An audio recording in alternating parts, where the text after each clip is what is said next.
The economy of our country is, as we know, is that it has been growing consistently for the last 13 years on an average of 8% per annum, and it is by far one of the fastest growing economies in the world. And as a result of that growth, we can see a lot of change that is happening in the country. And I think in the medium term, that growth is expected to continue. So we are projecting next year close to 6.2%. So despite the slowdown in the global economic conditions, Papua New Guinea has been able to withstand that in a manner that is now translating a lot of changes that is happening across all sectors of the country.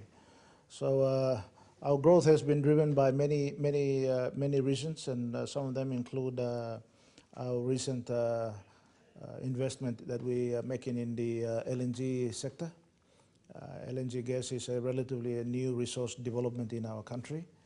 At the back of that, we've got a fairly robust investment in the mineral and oil sector of our economy. So I think all in all, we have a very good solid foundation, which includes quite a substantial investment we are now as government trying to make in agriculture and tourism and of course construction that needs to happen around infrastructure. So I think the economy is doing quite well.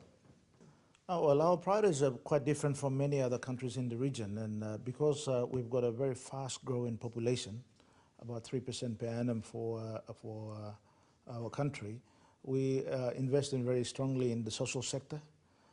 We have got a very big investment in education, increase in investment in health care for our people. But to make sure that the economy continues to grow and there is a strong investment that is now taking place in the country in infrastructure development. So government is now deliberately investing in building new roads, ports and airports all throughout the country, which we believe will take over some of the slack that will be there as a result of the completion of the LNG construction phase. The LNG construction, of course, we are expecting our first exports next year. And as a result of that, about 20,000 people are coming off that construction, and we're hoping to capture them in the other sectors in the economy. Government is now prioritizing investment, direct investment by government itself in agricultural, large-scale agricultural products produced within the country. And PNG has got a lot more to offer in tourism, and as a result of that, we are now investing also substantial amounts of funds into tourism sector. So we think that the economy, the foundations for the economy is solid. With these sectors, we think also that it will provide a better opportunity for our people to be employed and also to have opportunity to an income that will, of course, improve their standard of living. So we are very much focused. We've got a 5-year plan, which is now in its second year of implementation. And recent budget that we introduced in Parliament reflects very much some of the priorities that we have as a government around those areas that I've mentioned. So I think Papua New Guinea economy will be very strong over the next few years. And I think many investors who are now investing in the country are getting good returns for their investment. And as a result of increasing foreign direct investment in the country, our people are better employed, improving their standard of living. There's better healthcare and education opportunities in the country. So all in all, these are the priorities of our government.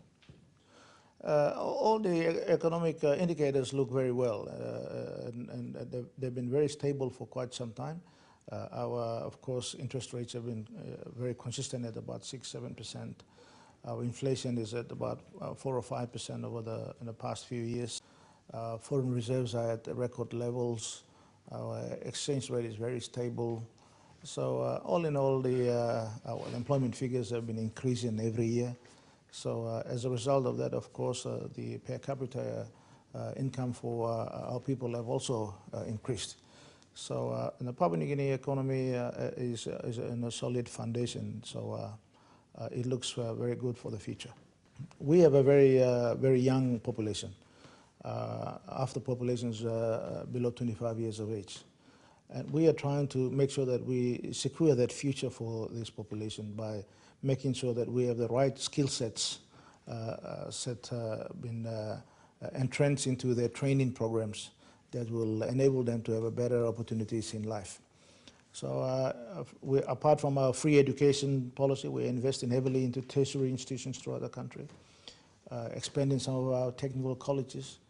And in 2015, we are now planning to introduce a national, compulsory national service program, which will get all young people in an environment where they learn the discipline, they learn to acquire a skill.